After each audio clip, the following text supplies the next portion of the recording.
And welcome to the Cult Cinema Circle podcast. My name is Jesse, and I will be your host. So today we're going to be doing our What I Watched for the month of July of 2023. So talking about the movies that I watched, what my general thoughts on them were, and all this kind of stuff. As you're hearing this right now, it'll be pretty much about a year's time that I've been doing this podcast, which is like crazy to me. So thank you so much for listening. And I've been able to do so many cool things with the podcast, and I hope to continue doing more cool things.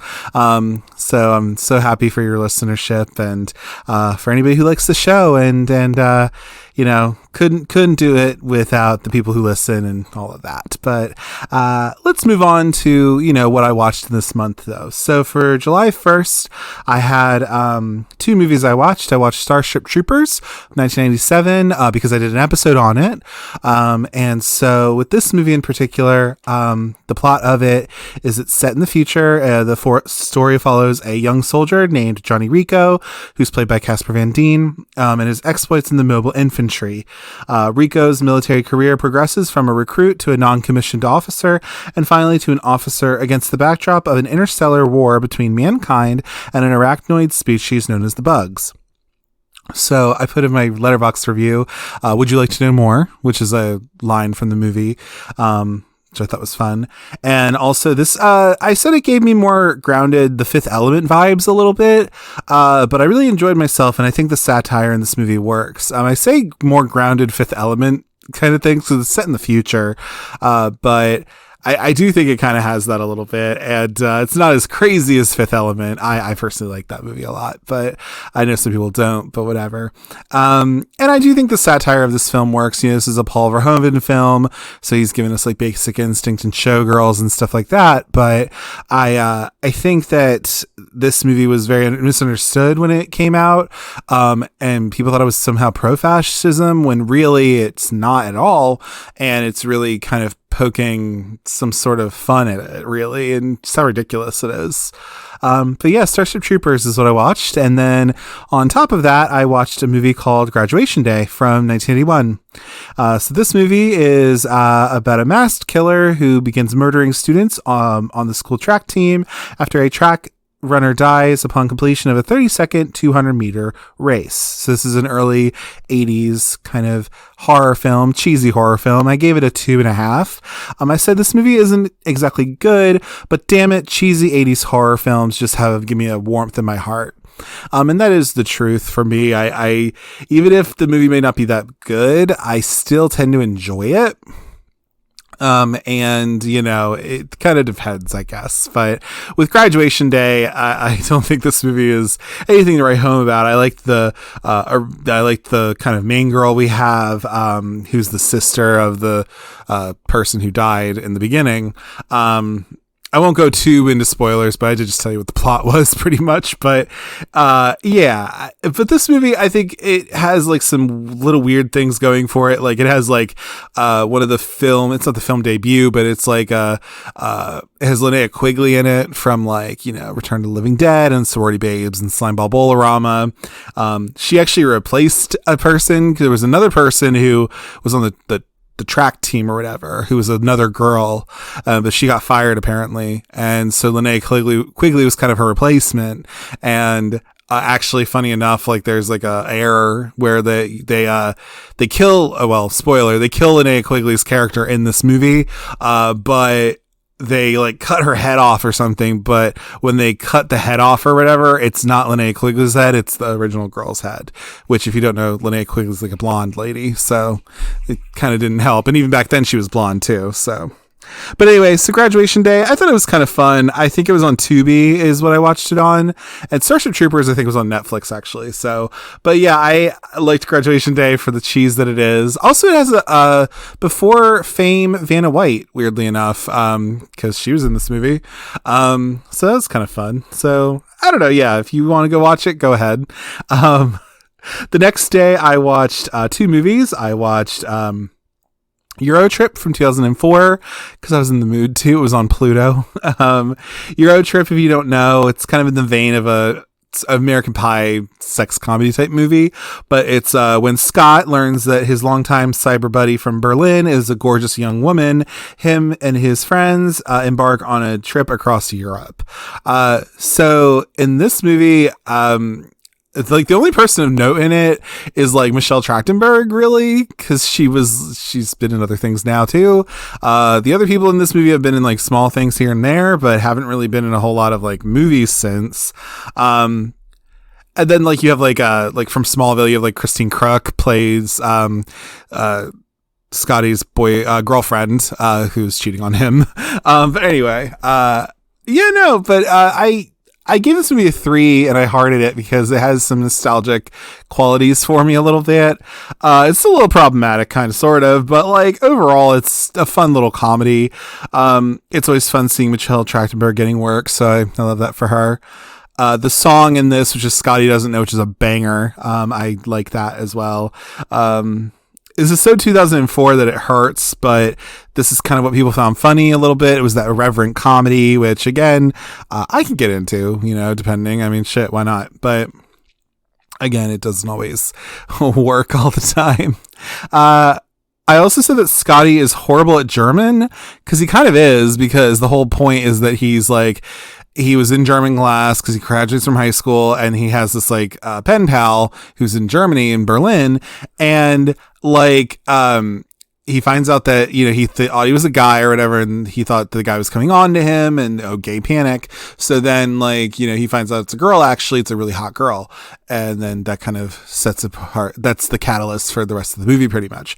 But it's funny because like he says something because he's reading her German message on email or whatever after he said that my girlfriend broke up with me, blah blah blah blah, and he says the word zusammen, and I'm somebody who I took some German, years and years ago in college and, in high school and stuff like that. But it's so funny because he says this, and I think it's supposed to be that he doesn't really know German very well, but he says zusammen. And I was like, girl, like you can't even say zusammen, and you were in German class. Like that's something you learn. Like that's an actual word, and it's a verb pretty much. But like, what the hell, dude? Like, anyway, but whatever. It's fine. I also said I'd also let Lucy Lawless dominate me, because she's in this movie as a dominatrix, and that's Xena, so why not? That'd be fun. But yeah, Euro Trip, that's what I watched. It was on Pluto, like I said, and then I think it became available on Prime, apparently. So I was like, what the hell? I could have watched this without commercials, but yeah, alas, I didn't. It's fine. Anyway, then the next movie I watched the same day was a movie called Daniel Isn't Real from 2019. This movie is by Adam Egypt Mortimer, and this is about a troubled college freshman, Luke, played by Miles Robbins. He suffers a violent family tragedy or trauma and resurrects his childhood best friend, like imaginary friend, Daniel, to help him cope. Daniel is played by Patrick Schwarzenegger. So I became familiar with this movie because actually the Horror Queers, shout out Horror Queers, they did a video on their YouTube page with like Pride watch recommendations or something like that. And they talked about Daniel Isn't Real, and I was like, oh, okay. So I found that it was on Stars, and I ended up watching it. And I like, Trace did say that this movie could also be called Nepotism the Movie a little bit, because Miles Robbins is Tim Robbins's and Susan Sarandon's son, like biological son. And then Patrick Schwarzenegger is obviously the child of Arnold Schwarzenegger and I believe Marie Shriver. So like, but it's still a fine little movie. I say in my review, I say Eva Amori's half brother, because technically that is. Eva Amori, for those not in the know, is, we'll get to that in a minute, but she's in the movie Saved. She plays Cassandra. But anyway, so it's her half brother, technically, because I don't think they're like related by blood. But he's super cute. He also looks like the douchey Sprouse bro, not the one, more like Cole. He looks a little bit more like, well, I guess they both look the same. But he looks, I don't know, he just looks like the douchey Sprouse twin or whatever. The other one just got married to his longtime girlfriend, which is very nice. But anyway, I also said Susan Sarandon birthed this guy, which she did. the demon is the son of Arnold Schwarzenegger. Like my notes on Letterboxd are so dumb sometimes. I did say that it was a entertaining watch at least. I gave it a 3. It's very much a psychological movie, like a psychological horror, which I tend to be down for. But like this one, I was kind of like, all right, cool. Like, you know, it's like a manifestation of what grief and trauma can do to you and that kind of thing. And, you know, it's like a little itty bitty queer kind of sort of, because it's these two men and, you know, they have this like very intense relationship, obviously, because, you know, whatever. But it's very interesting. And I don't know, I liked it enough. It was perfectly fine with me. Then the next day, I watched, I decided to be a patriot and watch some movies. So I watched, cause this is the day before, Independence Day. So I watched, Dick from 1999, which I did an episode on back earlier in the show. This, movie. So it's about two high school girls. They wander off during a class trip to the White House and they meet President Richard Nixon. And they become the official dog walkers of Nixon's dog Checkers and become his secret youth advisors during the Watergate scandal. So this is like it's kind of a comedic historical retelling of what happened at Watergate in the 70s, and also kind of a parody of like All the President's Men a little bit too. And I said Happy Independence Day in my Letterboxd review. I love this movie. I gave it like a 4. I've given it a 5 before, but I still give it like, I enjoy it a lot. Like I said, I did an episode on it. I own it on Blu-ray. I really like this movie. I think it's very underrated. And Kirsten Dunst and Michelle Williams do such a good job in this movie. And yeah, so... And then the same day, I decided to watch a little movie called Drop Dead Gorgeous from 1999, because I also own this on Blu-ray. Again, Happy Independence Day. This movie will never not be good. I love it so much, you know, and I also say in the movie, the girls in the bathroom are iconic.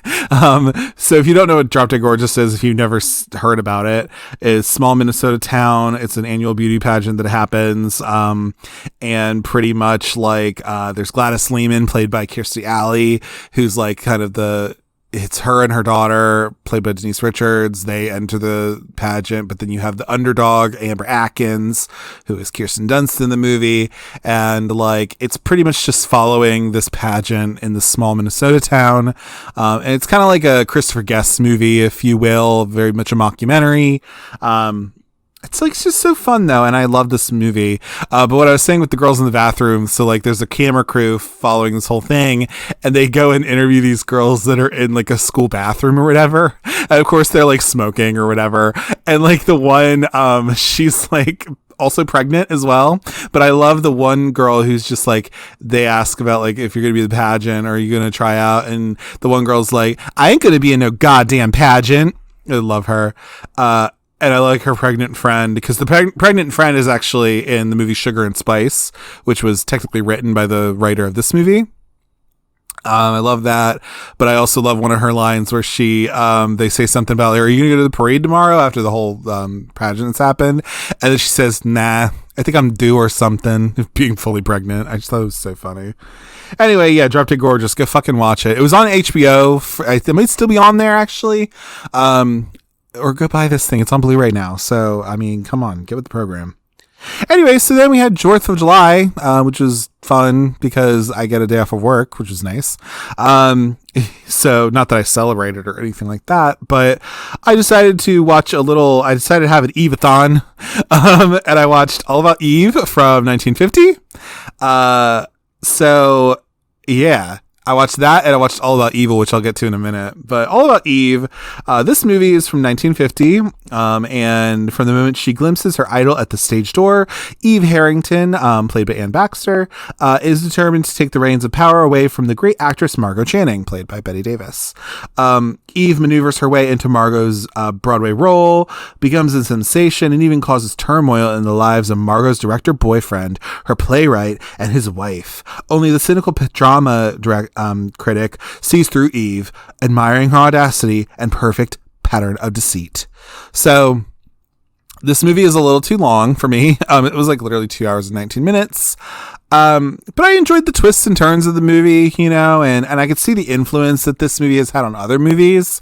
We'll get to it, but I could see why a lot of people liked it. It was on Criterion Channel, so I decided to watch it as well, because then I also watched All About Evil, which, for those not in the know, I was on the Horror Queers podcast covering that movie with them, so shout out to Trace and Joe for letting me come on for that. But I watched this because this is before we did our recording, so I was watching it.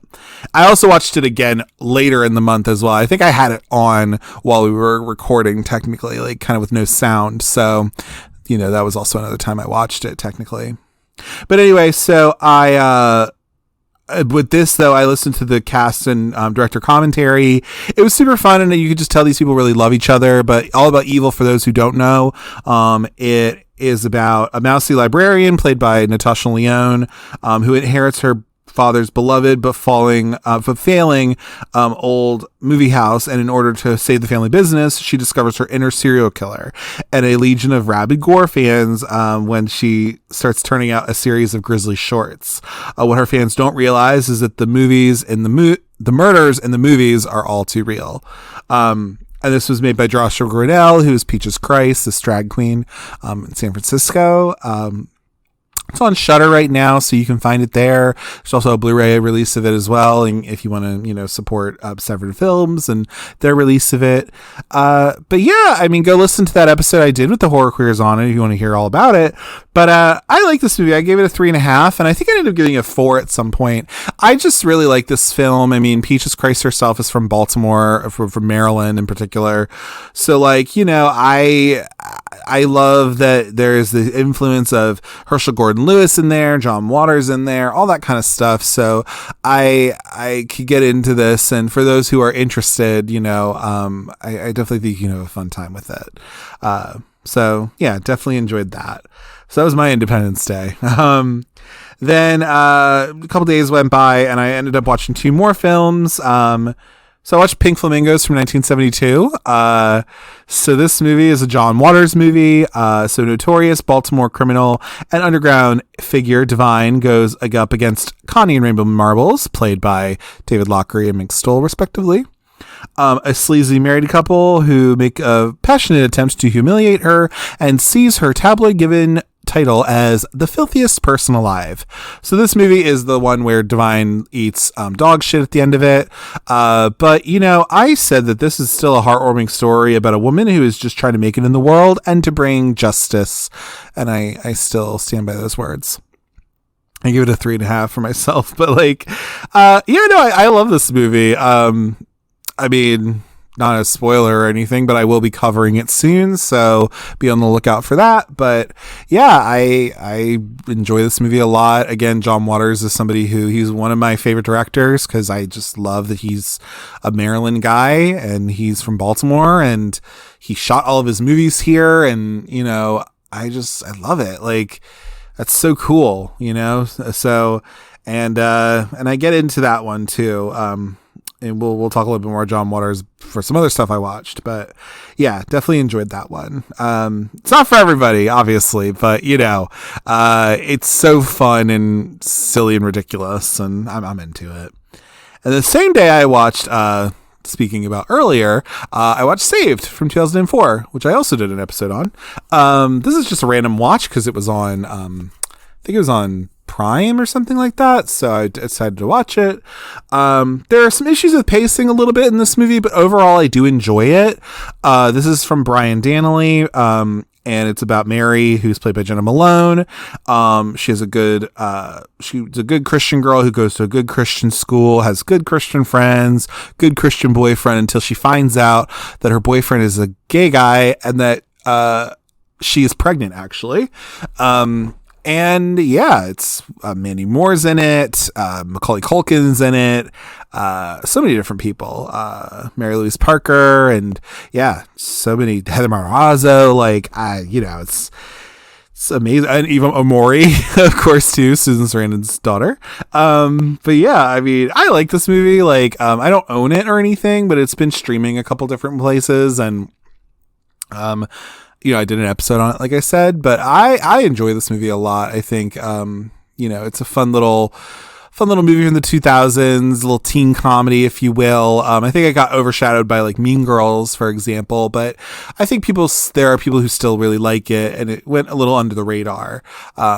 And I still really enjoy it, so. And again, Brian Danley, he's from Baltimore, he's German born, but he went to school in Baltimore and, ended up going to grad school in California and all that. But, I got to have a nice conversation with him while I was doing my episode. I didn't get to record it, but we did have a nice conversation over FaceTime, and he was a very nice man. Shout out Brian Danley. But I liked I liked the conversation I had with him. It was nice to hear that he knew about Baltimore things too, which is kind of cool. But yeah, so yeah, saved. Anyway, so then a couple days went by, and then I ended up on the 8th, I think, or so. I watched the Riff Tracks Live, Reefer Madness from 2010, because I will also be covering that. I will be covering that film as well, along with the movie musical. But I decided to watch the Riff Tracks Live because I was told to watch that one. This movie itself is awful, but the commentary on it at least makes it bearable. So if you don't know what Riff Tracks Live is, so it's Kevin, Michael, and Bill. So these guys are the people who are the commentators on Mystery Science Theater. So they're the ones who did all the voices for them. And so those guys do these things called riff tracks or whatever. Yeah, it's Michael J. Nelson, Kevin Murphy, and then Jim Malone, I believe, is like who that is. Or, yeah, no, Bill. Whoever the hell Bill is. Oh my God, who am I looking at? Anyway, but so pretty much this guy... But these guys, they do this fucking like, they riff on movies or whatever. And so, yeah, I liked the one that they did for Reefer Madness because overall that movie is horrid. So like, if you don't already know Reefer Madness, I mean, it's a propaganda film that was made by the government to like demonize weed, marijuana, all that. So, and it's just really horrible. But I did watch the Riff Tracks Live. It was on Tubi, so I decided to watch that. For some reason, Reefer Madness is also on Showtime, which I don't really know why, but okay, whatever. But yeah, so that's what I was watching on July 8th. But then I also, speaking of Paul Verhoeven, I ended up watching Showgirls because I will also be covering that movie soon, so be on the lookout for that. Again, if you listen to these things, I might just tell you what I'm going to be covering. So, shit, why not? But anyway, I mean, of course you knew it was going to happen, probably. But anyway, Showgirls, if you don't already know, this is pretty much like a... it's a young drifter named Naomi Malone. She arrives in Las Vegas to try to become a dancer, and she soon sets about clawing and pushing her way to the top to become the top showgirl. It's like a smuttier All About Eve a little bit, which I think it's funny because Gina Gershon, who's in this movie as well as Crystal Connors, like she's also said that a little bit where she's just like, it's kind of like All About Eve, just not as good, but yeah, this movie is such a unintentional camp dumpster fire, but I can't look away, and it, again, you'll hear about it when I cover it, but like this movie is so... I mean, it's over the top, obviously, because it kind of has to be, because you're talking about Vegas Showgirls, which is such a over the top kind of move, job anyway. And just being a stripper in general kind of is too. But like, I think like there is this unintentional camp that's there. But I mean, the fact that, you could pick up on just like how ridiculous this is. But yeah, I don't know. I think like, it's a fun time, and the gays have coveted this movie for sure. And it is kind of a fun little movie to watch, and it was on Criterion Channel for whatever reason. So why the hell not? Let's do it. Excuse me. Anyway, but then the next day, though, I ended up watching the Reefer Madness musical, the movie musical from 2005, which is pretty much the same thing as Reefer Madness. It's just a musical. It tells the tale of the Harper affair, in which young Jimmy Harper finds his life of promise turned into a life of debauchery and murder thanks to the new drug menace marijuana. Along the way, he receives help from his girlfriend Mary Lane, and Jesus himself, but always finds himself in the arms of the Reefer Man and the rest of the denizens of the Reefer Den. So this has been on Tubi before. It was a Showtime movie back in 2005, and it's a musical. It was a musical that came out in LA and then went to New York for a minute for off Broadway, I believe, and it's just like so super fun. I love this movie. It has Kristen Bell in it as Mary Lane. I said Kristen Bell can say "shut up, bitch" to me any day, which is very true. And this movie is definitely the superior version of the film, and the music just slaps really hard. I put a lot of it on my playlist on my iTunes or my Apple Music or whatever. So yeah, I love that movie musical, and if you have not seen it, please, if you're at all interested, go find it because it's really, really fun. And then the same day, I decided to watch Fast Times at Ridgemont High because I did an episode on it. This movie in particular is from 1982, and it follows a group of high school students growing up in Southern California. It's based on the real-life adventures chronicled by Cameron Crowe. So, like, Stacey Hamilton and Mark Ratner are looking for a love interest and are helped along by older classmates, Linda Barrett and Mike Damone, respectively. And then the center of the film is held by Jeff Spicoli, a perpetually stoned surfer, played by a young Sean Penn. Who faces off with the resolute Mr. Hand, who is convinced that everyone is on dope.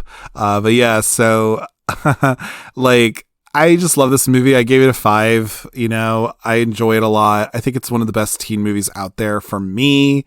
I just really like this. Like, I think it's such a honest look at what it's like to be in high school. And you know, it just feels realer to me than some other teen movies do. And I just really enjoy it, you know, and I own this on a double feature with Dazed and Confused, but I'm such a fan of this movie, and it's Amy Heckerling's directorial debut. So, I mean, of course she did Clueless and, you know, other movies as well. But I really like this one. So, yeah, Fast Times at Ridgemont High is fucking great. And then same day, I also watched Female Trouble because I also decided to, I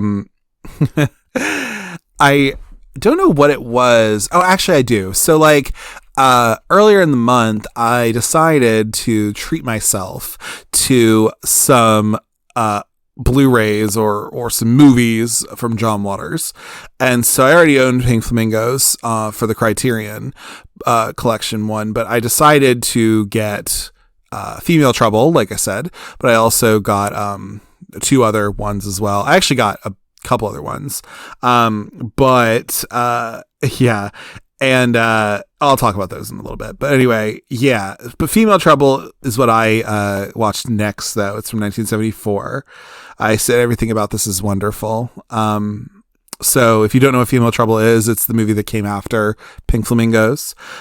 It's about the life and times of Dawn Davenport, showing her progression from bratty schoolgirl to crazed mass murderer, all of which stems from her parents' refusal to buy her cha-cha heels for Christmas. I just love this movie. I think it's so fun. It's such a departure in a way. It's a little bit more of a cohesive story than Pink Flamingos was a little bit, but I really did enjoy this, and I have the Criterion Blu-ray of it. So, you know, of course I can listen to all like the commentaries and all that kind of stuff. I just put in my note in Letterboxd, said bumping pussies is a violation of prison rules, which comes at the end of the movie. But there's so many good lines in this movie, and it's fucking amazing. I mean, even just in the beginning where, you know, Dawn's in the classroom and she's eating a meatball sandwich and some girl's narking on her and she's like, Mr. Weinberger, Dawn Davenport is eating a meatball sandwich right out in class, and she's been passing notes in her Baltimore accent. I love it. Ugh, these movies are so great. Anyway, so the next day, though, like maybe the next 2 days, over the next 2 days, I also watched Polyester because I bought that too. I bought that on DVD. I got Female Trouble for Blu-ray. Then I got the Criterion for Polyester, but I got it on DVD. I didn't realize I got it on DVD, but that's okay. And then I also got Multiple Maniacs as well. I've already seen Multiple Maniacs, so I didn't watch it this month, but still, it was fun. But I got that on DVD as well. And then I also got Hairspray as well, 1988 on Blu-ray, which was nice. So, yeah. But Polyester is from 1981. In my note, I said everyone deserves a friend like Cuddles. So like Polyester, if you don't know, so it's another John Waters movie. It's from 1981. It's one of the movies that New Line Cinemas did. It's one of their like first big movies they did, really. But a suburban housewife, her world falls apart when her pornographer husband admits he's seriously unfaithful to her. Her daughter gets pregnant, and her son is suspected of being the foot fetishist who's been breaking local women's feet. So the housewife is Francine Fishpaw, played by Divine. She has this friend named Cuddles, played by Edith Massey, who is also in like, she's in Ida in Female Trouble, and Edie the Egg Lady and Pink Flamingos or whatever. But I liked Polyester. I thought it was really fun, and it's really ridiculous. And it was kind of like John Waters' first movie that really kind of went mainstream, really, because it was really speculating New Line Cinemas, and this is before Nightmare on Elm Street was there and all that. But I enjoyed it. I gave it a 3.5. It wasn't my favorite John Waters movie or anything, but I'm glad I own it because then I could just show people it. And then also, it's just like, it's playing off of the Douglas Sirk films of the 50s and this kind of like melodramas, if you will. And so I was really into that. But yeah, Polyester was really cool. The next day I then watched All About Evil as well. I think it was the day we were recording for, it was either that or the 13th. I think we were recording for the Horror Queers episode. So I also had that playing as well. And then I watched 10 Things I Hate About You because I did a podcast on it. And 10 Things I Hate About You is from 1999. So on the first day of school, at his new school, Cameron, played by Joseph Gordon-Levitt, he instantly falls in love with Bianca, played by Larissa Oleynik, the gorgeous girl of his dreams. And the only problem, though, is that Bianca is forbidden to date until her ill-tempered, completely undateable older sister, Kat, played by Julia Stiles, also goes out as well. In an attempt to solve his problem, Cameron singles out the only guy who could possibly be a match for Kat, a mysterious bad boy with a nasty reputation of his own, Patrick Verona, played by Heath Ledger, rest in peace. So there's parts of this movie that I like, and then like the mashup of both Heath Ledger and David Krumholtz was just too much for me to handle almost, because if you don't already know, I love David Krumholtz a lot, and I love Heath Ledger a lot. It was a little too much to take. But I did do an episode on it that came out last month. So yeah, but that was my thing for 10 Things I Hate About You. I gave it a 3.5. I have some nostalgia with this movie as well. So, not everything in it works, but I do think like most of it, like, it's a fun little time to watch, so why not? Then I watched, another movie that I'd never seen before, which is not surprising to me, but like, I'm glad I watched it though. It was, The Princess Diaries from 2001. That's a Disney movie. I never watched it in my youth, but I did enjoy what I watched. So if you don't know The Princess Diaries, a socially awkward but very bright 15-year-old, Mia Thermopolis, played by Anne Hathaway, is being raised by a single mom, and she discovers that she is the princess of a small European country called Genovia because of the recent death of her long absent father, who unbeknownst to her was the crown prince of Genovia, like I said, and she must make a choice between continuing the life as a San Francisco teen or stepping up to the throne. So Heather Matarazzo is in this movie as her friend Lily, and she's great in the film. And I love Anne Hathaway too. I thought she was great. She's a great range in this movie. I mean, you watch something like this, which is like earlier in her career, but then also like something like Brokeback Mountain, which she's also fantastic in. So like, I like this movie a lot. I thought it was really good. I don't think the sequel is very good, apparently, which is the Royal Engagement one, but I liked this one. I thought it was really fun, and I'm very glad I watched it. So, yeah, definitely enjoyed it. Then I watched a movie called Significant Other from 2022, which is on Paramount Plus. I watched that, and so this movie is about Ruth and Harry. Ruth played by Micah Monroe, and Harry played by Jake Busey. Or no, sorry, not Jake Busey. That's from Starship Troopers. Jake Lacey is his name. He's from The White Lotus. They decided to go on a romantic backpacking trip across the Pacific Northwest. But among the beautiful scenery, Ruth makes an unexpected discovery that sets her off on a strange, frightening new path. The couple aren't alone in the woods, and they might not be the same when they come out, and if they come out. So this movie, I gave it a 3.5 and a heart. It was a pleasant surprise. I would say if you're going to watch this movie, it's on Paramount Plus right now. It's a horror movie. It's like a horror sci-fi, if you will, and go into this blind, and I think you'll have a kick out of it. I would definitely go into that. Micah Monroe is just a delight, and I really like her. I think she's such a good actress. She's the girl from It Follows, and she's in this movie. She was in Watcher. Jake Lacey's also really good in this movie. I mean, he plays an asshole in White Lotus, kind of, sort of, a little bit. Well-meaning asshole, but turns into a little bit of an asshole. Because he plays who was it? Alexander Deodato or whatever. Daddario. Plays her boyfriend on that show. But anyway, I watched the first season of that. But yeah, he's also good in it as well. So, Significant Other. If you want to take a look at it, go ahead. I thought it was a fun little time. Then I watched, the next day though, I watched a little movie from 1987 called Can't Buy Me Love. This movie is, about nerdy high schooler Ronald Miller, who's played by Patrick Dempsey. He rescues cheerleader Cindy Mancini, who's played by Amanda Peterson, from parental punishment after she accidentally destroys her mom's designer clothing. He agrees to pay $1,000 for the outfit on one condition, that she will act as if they're a couple for a month. As the days pass, however, Cindy grows fond of Ronald, making him popular. But when Ronald's former best friend gets left behind, he realizes that social success isn't everything. So this movie I thought it was a fun watch. I gave it a 3. It was on Tubi, I think it was. So, and it was on my list to watch before anyway. It's cool to see some of these people, before they became bigger celebrities. So that was a nice little time. So for example, obviously Patrick Dempsey is one of the leads of this movie, and he became a big deal. But Seth Green is also in this movie. He plays the little brother of Ronald.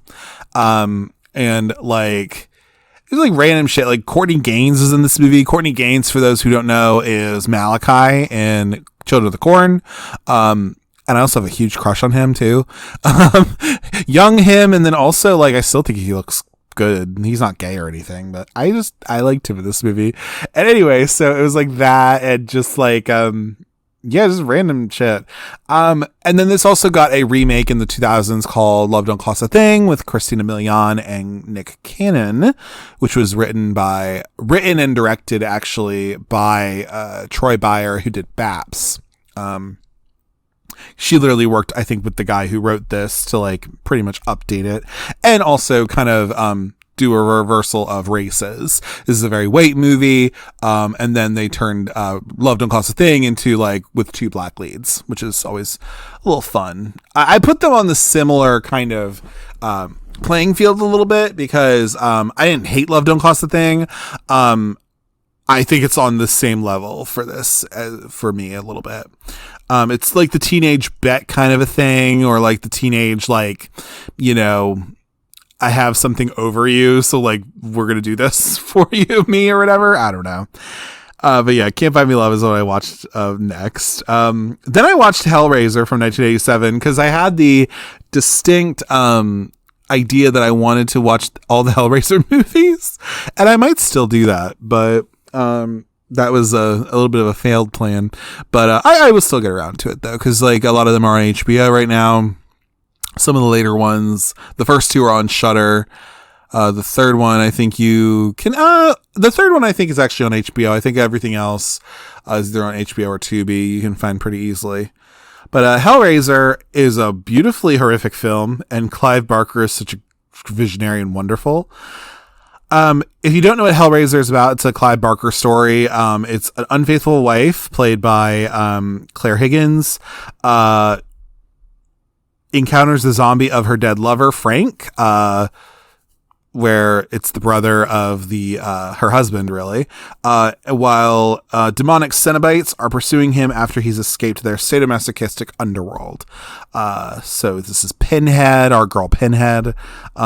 So yeah, I mean, I like this movie a lot. It's very goopy, very bloody, kind of, but I also loved Ashley Lawrence in this movie. I think her Kirsty is so good. And then I also enjoyed the remake too. I didn't think the remake was that bad either. That's on Hulu. So I got into it. And then after that, I ended up watching a little movie called Phantom of the Mall, Eric's Revenge, which is from 1989. This movie I gave 3 stars. So if you don't know what Eric's Revenge is, Phantom of the Mall or whatever, it's not a sequel, funny enough, but anyway. So a young man named Eric apparently dies in a suspicious house fire after saving his girlfriend Melody, and 1 year later a new mall is constructed atop where Eric's house once stood, whereas a shadowy uninvited figure or a guest is preying on the mall's crooked developers. So I watched this as part of the last drive-in where they had a Vegas wedding thing going on, and so like, this movie has Morgan Fairchild in it. It has the introduction to Pauly Shore because he's in it. Derek Rydell, who is in Popcorn from 1991, he plays Eric. And it's like a Phantom of the Opera story, pretty much. So, yeah, it's kind of a weird ass movie, to be honest with you. But like, I gave it a 3. I didn't mind it. It's not the best. I mean, I said, girl, this was a movie. It's not the best in any way, but it's like a dumb, fun slasher. And if you go into it knowing that, like, you might get some enjoyment out of it. It's just so over the top and weird, but you know, yeah, Phantom of the Mall, that's a fun one. Like, just go watch it if you want to. It's kind of fun. Anyway, so then like 2 days later, I ended up watching a little movie called Smiley Face from 2007, which is a Greg Araki film. You know how much I love Greg Araki. But yeah, so this movie is about Jane, played by Anna Faris, a struggling but perpetually stoned actress, has a busy day ahead of her. She has several important tasks on her list, including buying more marijuana. Even though she's already has a good start of her day's planned drug use, she eats her roommate's pot-laced cupcakes and embarks on a series of misadventures all over Los Angeles. I said in this review, I said that this was a really stupid, fun treat. I love Anna Faris. I think she's pretty much the best part of anything she's in. And she's the best part of this movie, par none. I love that Greg Araki went left from what he normally does with this. And I think he had a lot of fun on it too. Cause if you didn't already know, cause I talked about Mysterious Skin last month, cause I watched it. It's on Criterion Channel. But Smiley Face is what he did right after that, because this was in 2007 and Mysterious Skin was 2004. So I think he really wanted to have a lot of fun with his next movie, which is why he did this movie. It's very much a stoner comedy, really, which I don't really mind. It has like John Krasinski's in it. He plays like this nerd that like Anna Faris is like knows is interested in her, and like, you know, she uses that to her advantage. Like Jane Lynch is in it. She plays like a little part. Danny Masterson's in it, where we're like, oof, good lord. But I just thought it was super fun. It was on Tubi, and I was like, I'd been meaning to watch it anyway, so like, I'm glad I did. So yeah, that's what I watched for that. Then I watched a little movie called Sharksploitation, which is on Shudder. It's a documentary.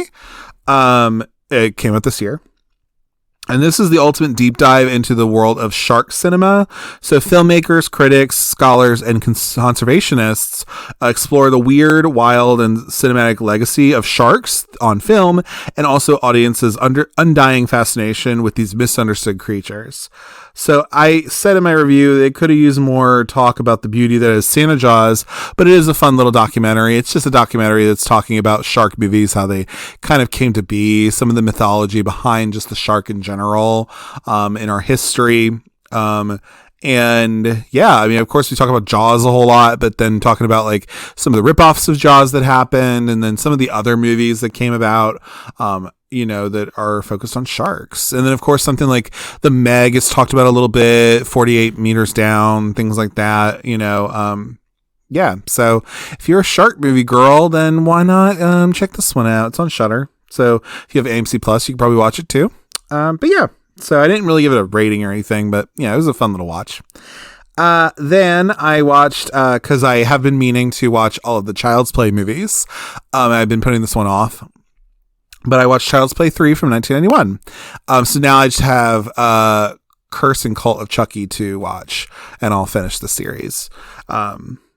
So this movie is 8 years have passed since the beginning of the events of the second movie.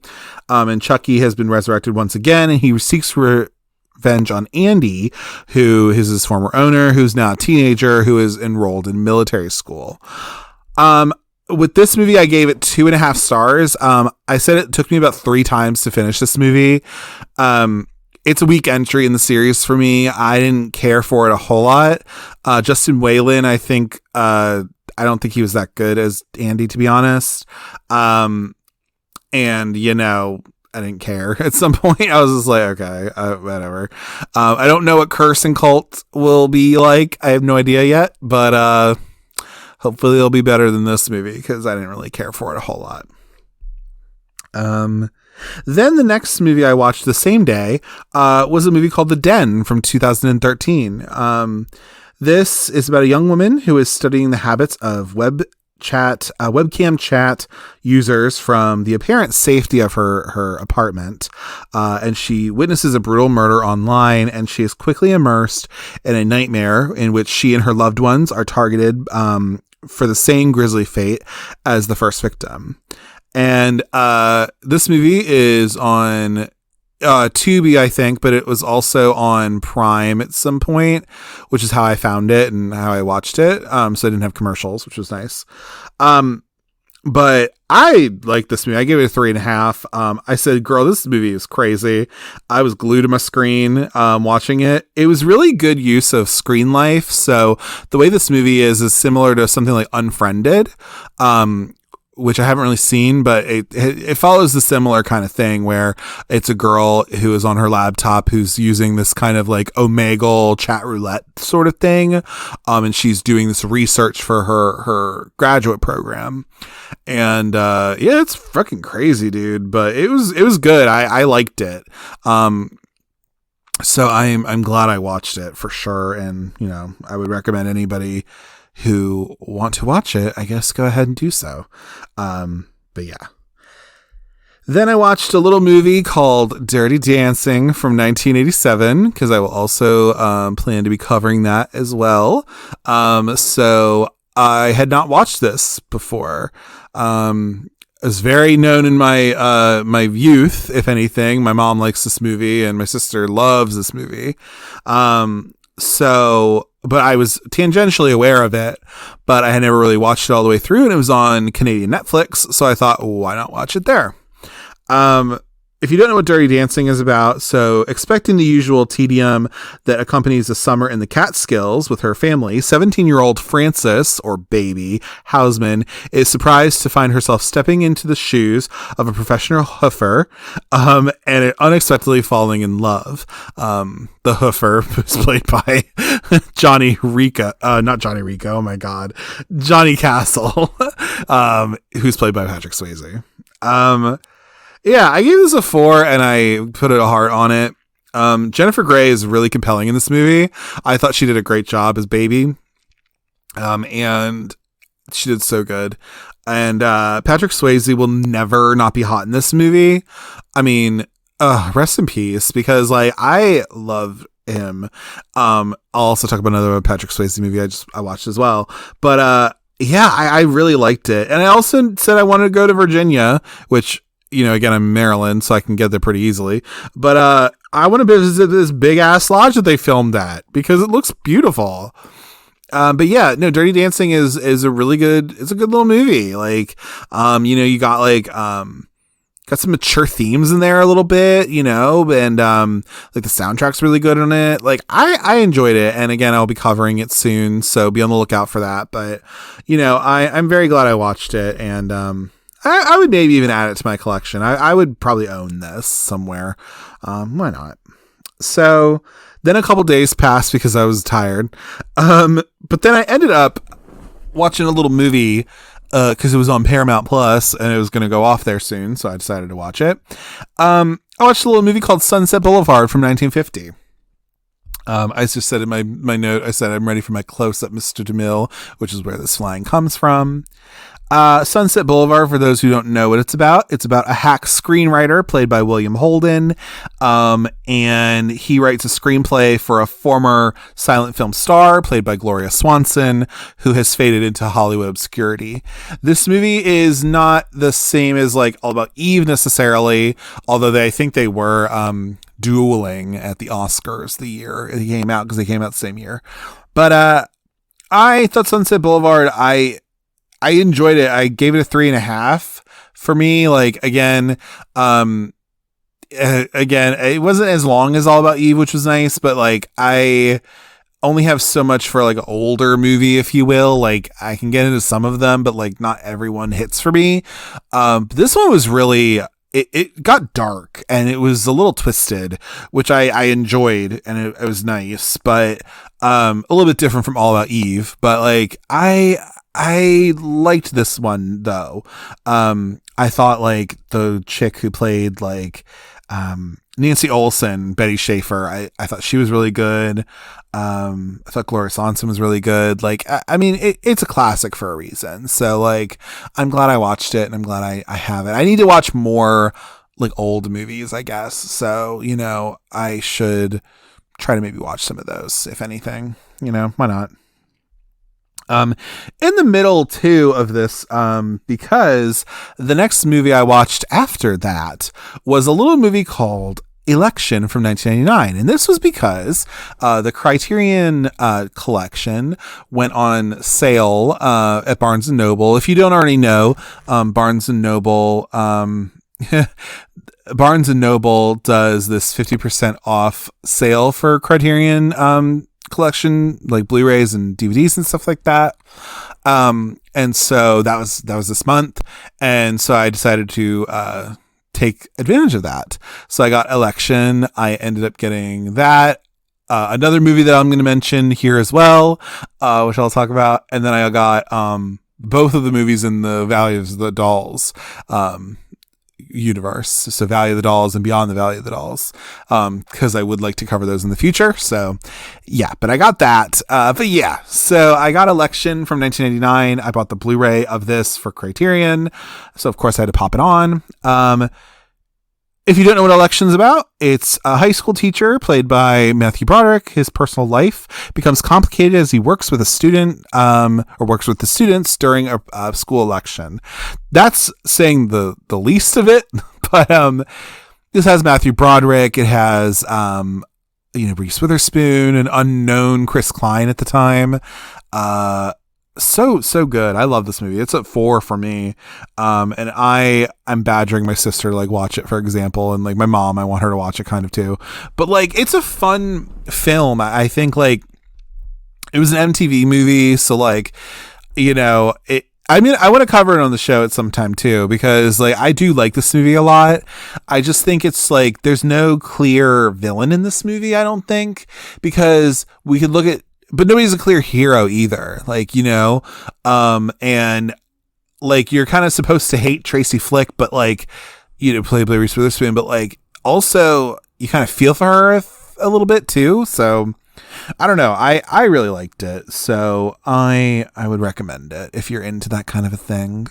And then the next day, which is a Friday, I watched the other Patrick Swayze movie that I watched, which was To Wong Fu, Thanks for Everything, Julie Newmar from 1995, which I also want to cover on the show as well, which is why I watched it.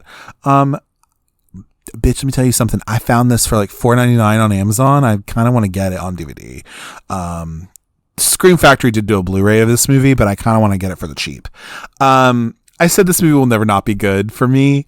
If you don't know what To Wong Foo is about, so 3 New York drag queens. So Vita Boheme, played by Patrick Swayze, Noxeema Jackson, played by Wesley Snipes, and Shishi Rodriguez, played by John Leguizamo.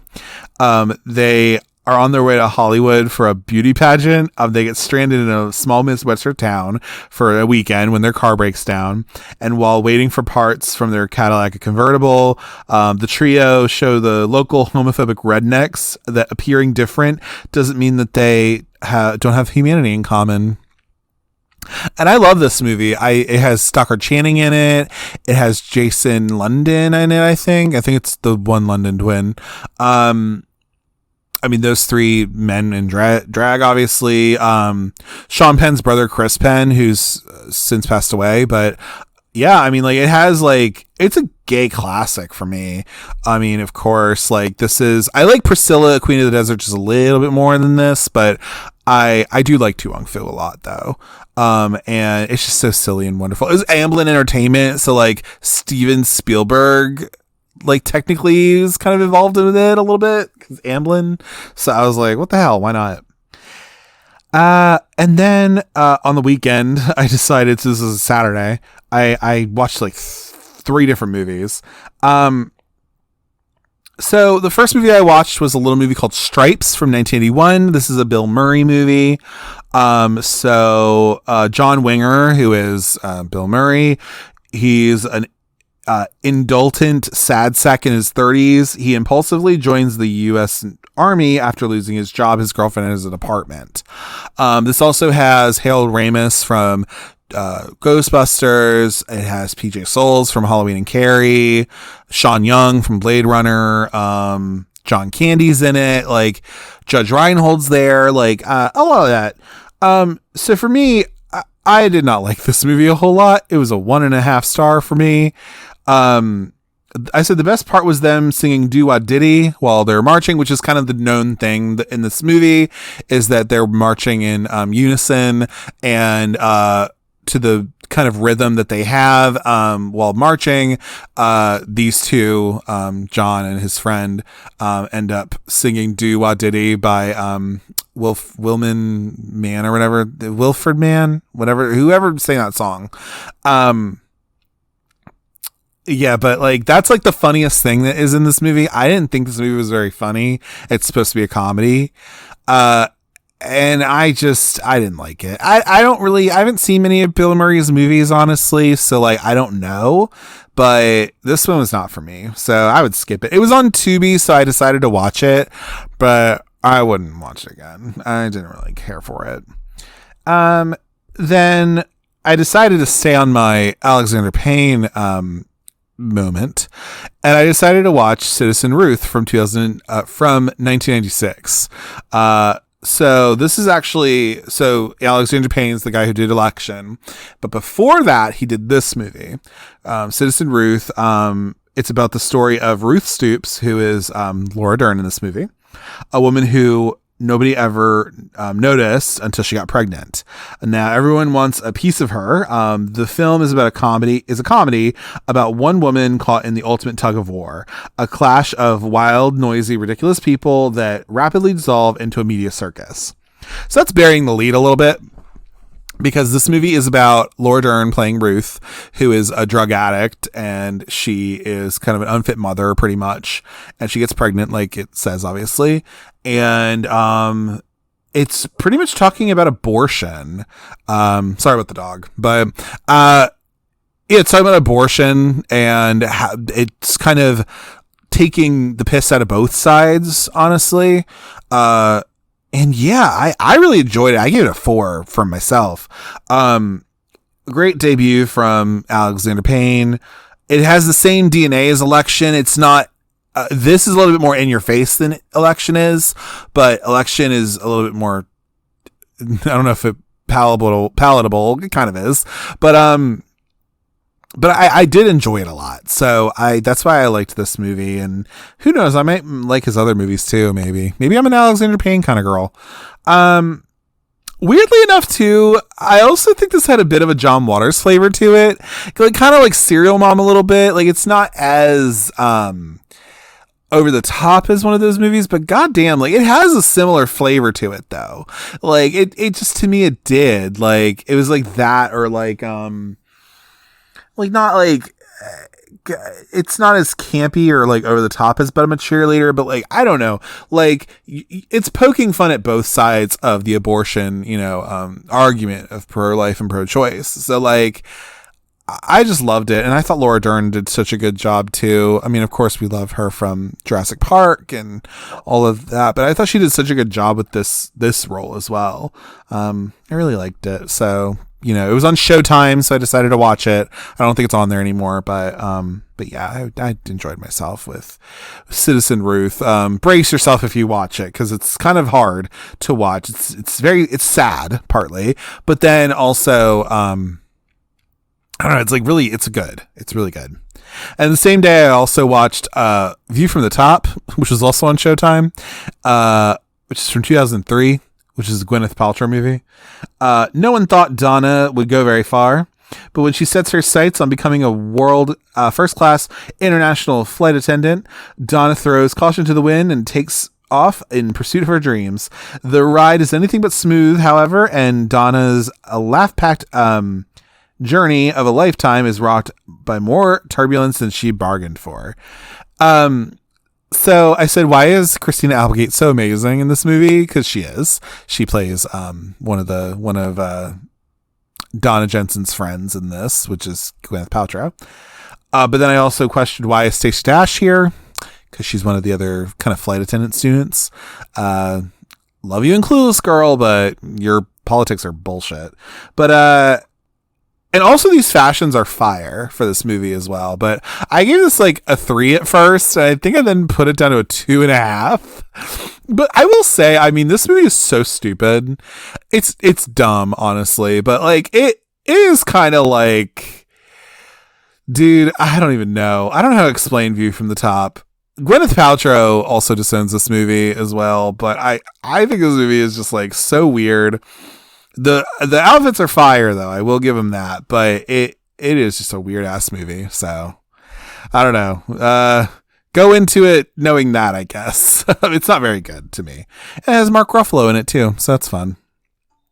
And then on almost the last day of the month, because I'm recording this on the last day of the actual month, I saw 2 movies, which were Barbie from this year, 2023. If you don't know what Barbie's about, I guess. Barbie, played by Margot Robbie, and Ken, played by Ryan Gosling, are having the time of their lives in the colorful and seemingly perfect world of Barbie Land. However, when they get a chance to go to the real world, they soon discover the joys and perils of living amongst humans. This movie is the most recent movie I watched, obviously, because it just came out. I said in my notes, I said that I want to cuddle with Alan, who's played by Michael Cera, and just tell him that he's enough, or knuff, or whatever. But I like this movie a lot. I gave it a 4.5. It might just be recency bias, maybe, perhaps. But honestly, like, I enjoyed this movie. I went and saw it with my sister at our local little movie theater, or AMC over here. And I liked it. I thought it's exactly what I thought it would be. Like, it was this kind of over the top campy Barbie movie. You know what I mean? It's crazy to me that, like, you have so many conservative people who are, rallying against the movie and like whatever the fuck. Right. But then I'm also like, so did you not think that a Barbie movie who is directed by kind of a feminist lady as Greta Gerwig, like, did you not think there would be some kind, because it's not subtle with his messaging at all, you know what I mean? But like, I am just like, this movie is not even that bad. I think it is overall still a comedy, and I don't think that the messaging diminishes the comedy at all. Like, I still think it's very funny, and I still think it's just like real fun, and people take things too seriously sometimes. I don't think this movie is to be taken that deep. You know what I mean? Like, yeah, it can get a little deep at times, you know, because Barbie's having an existential crisis or whatever. But like, overall, like, it's a movie that I think you can enjoy for what it is. And it, you know, there's no reason to burn your Barbies in effigy. Okay. So whatever. And then, I ended the month with watching a little movie called My Own Private Idaho from 1991, which is the other thing I got on the Criterion sale. I think right now that's kind of what I'm cool with getting there. I only spent I didn't spend too much money, about $80 maybe for 4 Blu-rays, which was really nice. But yeah, like, that was great. This has been on my list for a while though. It's the Gus Van Sant movie. So in this loose adaptation of Shakespeare's Henry IV, Mike Waters, played by River Phoenix, is a gay hustler who is afflicted with narcolepsy. Scott Favor, who's played by Keanu Reeves, is the rebellious son of a mayor. And together the two travel to Portland, Oregon, from Portland, Oregon to Idaho, and then finally to the coast of Italy in a quest to find Mike's estranged mother. And along the way, they turn tricks for money and drugs, eventually attracting the attention of a wealthy benefactor and sexual deviant. So in this movie, at least, it had been on my list for a minute, you know, to watch, because it's very much a queer film, because River Phoenix plays a queer man, obviously, and they are hustlers, like they're sex workers, male sex workers. But I liked this movie. I gave it a 4, and I hearted it, because even with like something like this, again, it's not gonna be for everybody, but like, I will say that it was nice to see an early example of this kind of queer cinema going on. That was cool. And then also, I think that both of these actors knock it out of the park. I am a lover of Keanu Reeves. I love a lot of things he's in.